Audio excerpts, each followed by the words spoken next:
No, ale to nam to akurat nie podchodzi, dlatego że to tworzy jakąś taką atmosferę wokół tej manifestacji, która nie miała być taka. Je suis polonaise, hein. On est en train de faire un live en polonais, mais si vous souhaitez, on peut dire quelques mots en français. Je m'appelle Monika Karbowska, je suis polonaise, française d'origine polonaise et polonaise aussi. Je suis une militante de gauche, je suis communiste et je participe à cette manifestation pour protester contre la guerre que mène à l'Union européenne, le régime français, le régime polonais de mon pays d'origine, contre le Donbass, contre la Russie. Je ne suis pas d'accord avec ce que font nos gouvernements, c'est-à-dire armer le régime d'extrême droite nazi bandériste pour lui faciliter la guerre contre les populations civiles. Ça fait 10 ans que je suis contre. J'ai même un panneau qui date de 2014. Déjà en 2014, ça fait 10 ans que cette guerre dure. Ça fait, il y a plus de 40 000 morts déjà en 10 ans. Maintenant, il y a beaucoup plus de morts, bien sûr. Il y a plus de 1500 enfants assassinés avec les armes occidentales depuis 10 ans. Et il faut que ça s'arrête en fait. On est contre. Le peuple polonais aussi est contre, parce que même s'il est plus passif, beaucoup de gens en Pologne sont contre la guerre contre la Russie, ils en ont très peur. Ils sont contre aussi le fait que la Pologne non seulement arme les bandéristes, soigne les soldats bandéristes, leur permet de s'installer dans notre pays. Il y a plus de 3 millions d'Ukrainiens, dont au moins plusieurs dizaines de milliers de bandéristes, de vrais militants. Nous, on est contre tout ça, voilà. On est contre, le peuple polonais est contre. On en a marre d'être pris pour des enfants par nos régimes qui nous précipitent vers la guerre. Les bandéristes, c'est simplement le régime ukrainien qui a été mis en place par le coup d'État organisé par l'OTAN, par les services secrets occidentaux en 2014 exactement, le 21 février d'ailleurs, 2014. Pourquoi ils sont d'extrême droite? Stepan Bandera, vous connaissez pas, hein, tout le monde connaît. Hein. Ici en Pologne, tout le monde connaît. Même ici en Russie, tout le monde connaît, tout le monde sait qui c'est, hein, Bandera. L'extrémisme du nom de Stepan Bandera, voilà, cet homme-là, Stepan Bandera, c'était le fondateur de l'extrême droite ukrainienne, de OUN UPA, donc l'organisation nationaliste ukrainienne et de l'armée ukrainienne nationaliste. C'était un collaborateur nazi, un collaborateur d'Hitler. Bon, il n'était pas le seul, hein, il y en avait d'autres. Hein. Et il a participé, donc ces hommes ont participé, ont fait le massacre de toutes les minorités qui ne leur plaisaient pas en Ukraine pendant l'occupation nazie, c'est-à-dire les Juifs, mais aussi les Polonais. Et notamment, ils sont responsables du massacre de Volhynie. En 1943, environ 100 000 Polonais, des villageois, ont été assassinés par l'armée de Bandera, l'armée UPA. Voilà. Et aujourd'hui, le régime actuel ukrainien glorifie, se réclame d'eux. Ce sont les héros nationaux du régime ukrainien. D'ailleurs, le drapeau jaune et bleu, là, c'est un drapeau nazi, en fait. Hein. C'est un drapeau des forces auxiliaires de la Wehrmacht, hein, quand même. Il faut regarder les livres d'histoire. Hein. Voilà. Est-ce que le drapeau rouge et noir qu'on voyait était aussi un drapeau de nationalistes ukrainiens?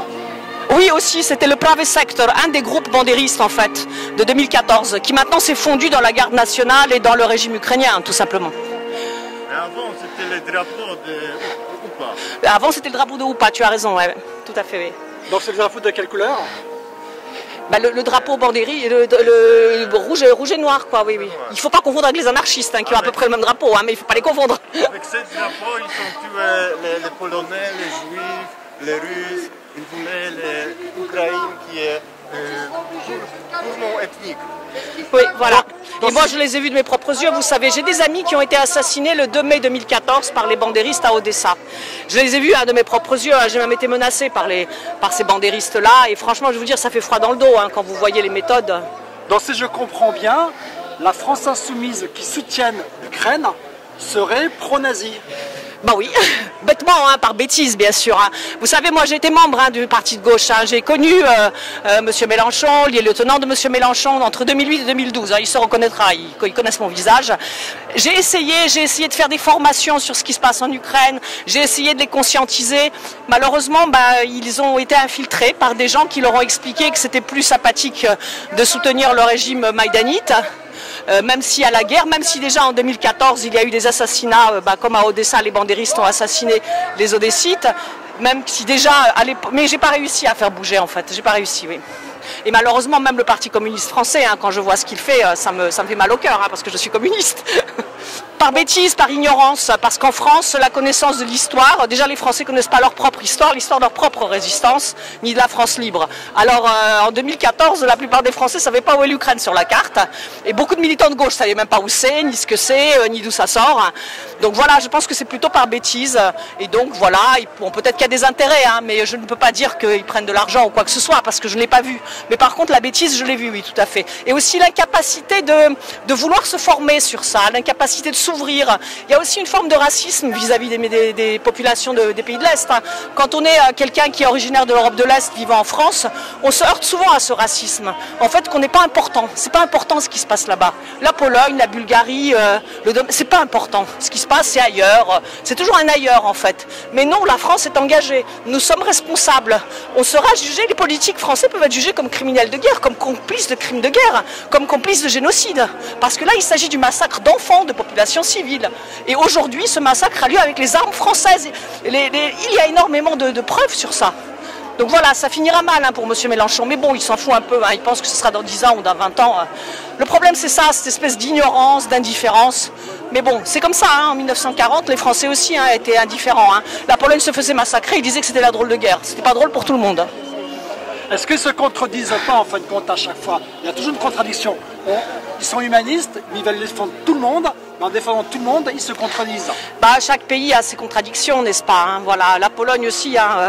Je veux pas juger, mais ce que je pense, c'est que les militants de gauche devraient davantage ouvrir les yeux et même bouger. Ils devraient aller dans le Donbass, aller en Ukraine, aller à Odessa. Une fois qu'ils auront vu les choses sur place, il faut un peu bouger, c'est tout. Alors ce qu'il faut comprendre, c'est que la gauche européenne, dès 2014, a été très sévèrement infiltrée par des envoyés ukrainiens, qui probablement sont des envoyés envoyés par les services secrets ukrainiens ou occidentaux. Et notamment, je vais vous raconter un épisode qui en est la preuve. Donc en 2014, nous avons fait les premières manifestations contre le massacre des civils dans le Donbass, contre les massacres des enfants. C'était août 2014. Nous étions en place de la République avec plein de gens de bonne volonté. 2 militants de France Insoumise, de parti de gauche à l'époque, se sont approchés de moi. Ils me connaissaient, puisque moi j'avais été membre du parti de gauche de 2008 jusqu'à 2013. Et ils m'ont dit la chose suivante, qu'ils étaient pour que le parti de gauche soutienne le Donbass, qu'ils étaient contre la guerre, mais qu'un certain Zahar Popovic, qui était un militant d'un groupuscule qui s'appelait Leva Ukraina. On le connaissait, nous les militants polonais, on le connaissait depuis longtemps. On trouvait ce type douteux. Et bien ce mec-là, il est venu en Europe occidentale, au mois de mai et juin 2014. Il a fait le tour de la tournée des popotes. Il a rencontré le NPA, des tas de militants. Il a rencontré le PCF, il a rencontré le parti de gauche. Et il les a convaincus que le Maïdan, c'était un mouvement de gauche et que le Donbass est d'extrême droite et qu'on a le droit de tuer des gens dans le Donbass parce que ce sont des vilains militants d'extrême droite. Voilà, donc ce monsieur Popovic a complètement infiltré le parti de gauche et malheureusement, les 2 militants de très bonne volonté n'ont pas réussi à retourner la tendance. Moi non plus, j'ai pas réussi à retourner la tendance. Et en plus, Martine Billard, à l'époque, qui dirigeait le parti de gauche et qui a influencé, je pense, beaucoup Jean-Luc Mélenchon, était très anti-russe d'une façon absolument stupide, complètement bête, sans se renseigner. Et voilà la problématique d'aujourd'hui. Voilà où on en est 10 ans après. Donc, M. Mélenchon était vraiment au courant que... Ah oui, il était au courant des manifestations, il était au courant, il pouvait se renseigner davantage. Moi j'étais prête, on avait des tas de contacts, il n'y a pas que moi d'ailleurs. Il pouvait parfaitement nous dire, écoutez, je veux me renseigner davantage, racontez-moi ce qui s'est passé à Odessa, racontez-moi ce qui se passe dans le Donbass, on fait une formation interne, etc. Il n'a jamais voulu. Donc M. Mélenchon serait éventuellement, entre guillemets, un pro-nazi. Il est complice, disons. On va pas dire il comprend pas. Alors je n'en sais rien, je suis pas dans sa tête. Je sais pas pourquoi ils sont comme ça.